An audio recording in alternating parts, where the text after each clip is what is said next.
Hey guys, Todd Gaines here, and today I'm going to review another movie.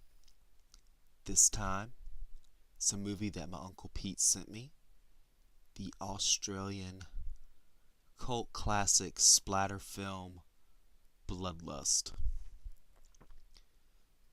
Bloodlust is about three vampires, one, a fellow looks like Lorenzo Lamas, two, a tall redhead who wears pantsuits, and three, a blonde who likes to dress a little more provocative.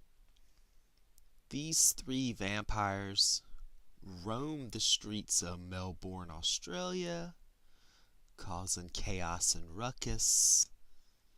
And one day they decide to rob some gangsters. And then that leads on a wild goose chase between the vampires, the gangsters, the police, and also some religious zealots who love to stake people in the heart. So I'm not gonna lie, the best part of Bloodlust is this awesome poster. The movie is not as good as the poster, but think about it. How many movies have you seen, really bad movies, with really awesome cover art? Bloodlust definitely fits in that category. I believe Bloodlust is highly influenced by Peter Jackson's Bad Taste. I believe a lot of movies made in Australia or New Zealand in the late 80s, early 90s had to be influenced by Bad Taste.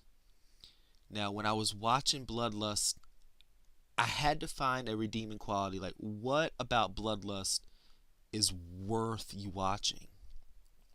And and there's one thing that really sticks out to me, and it's the offensive dialogue, which had me cracking up because I don't get offended, and the only time I get offended is by the idiots that get offended. So I was laughing at the jokes that this one of these cops, he's crazy. He talks like my neighbor actually, and he's cracking jokes that he I, I would tell you the joke, but it'd probably get me reported because it's pretty bad. The cops are hilarious. The thugs, they're hilarious. There's one scene with the main thug that he does something with a someone that I just almost had to stop watching it because it was just, I'm like, oh my god, I can't believe he's doing this. And then of course you have these religious zealots who go around chasing people, trying to stake them in the heart. I had to laugh when one time they staked a fella in the stomach.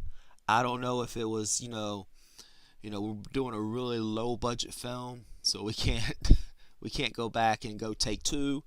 But I swear they stuck him in the stomach the first time, and then another scene you see him running around with being staked in the heart. And one thing one thing I really liked was the practical effects. Of course, they're gonna make it bloody, and there's really no such thing as CGI back then.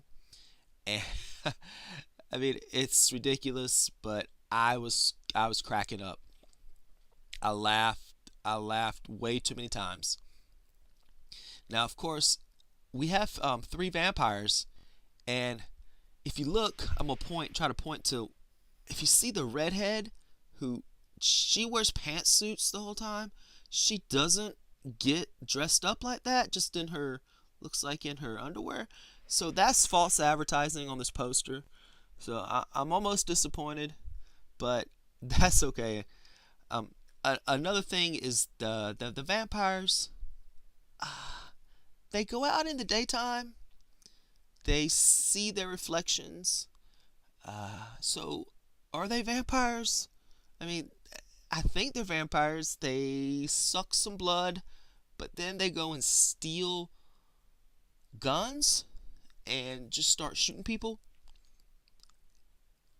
But another, but so I mean, are they vampires or are they mobsters or what? I mean, if you're a big bad vampire, do you really need the guns?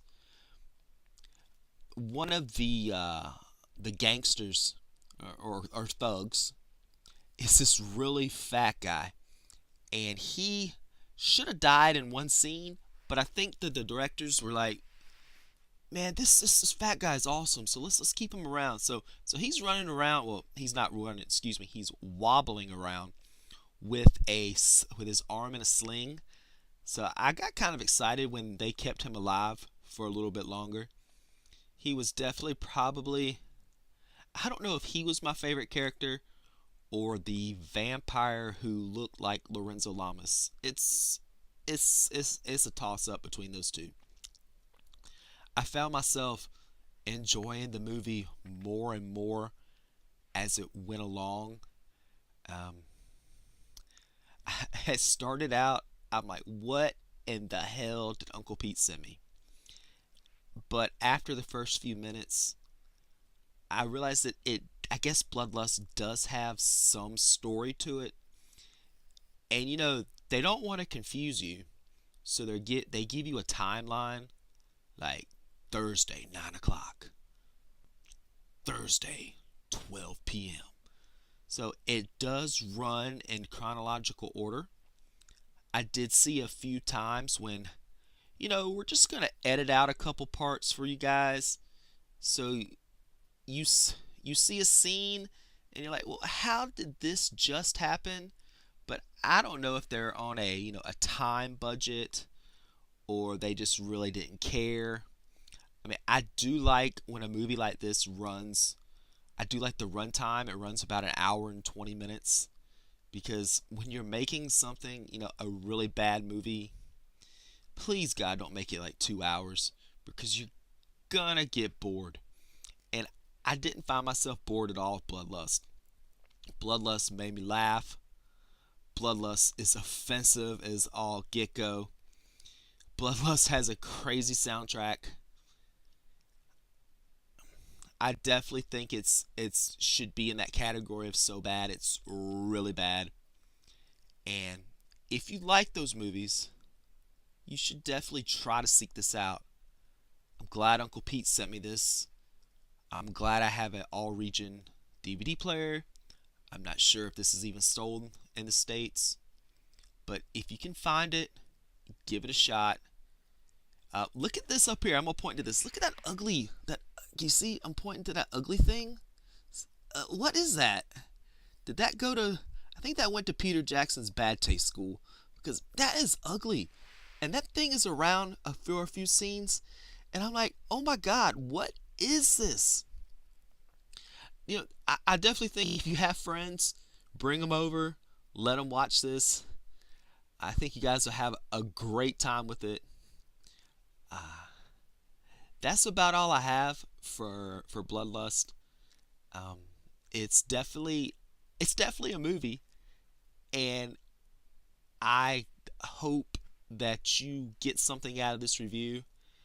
And if you check this movie out, I hope you enjoy it. It's Todd Gaines signing out. Later.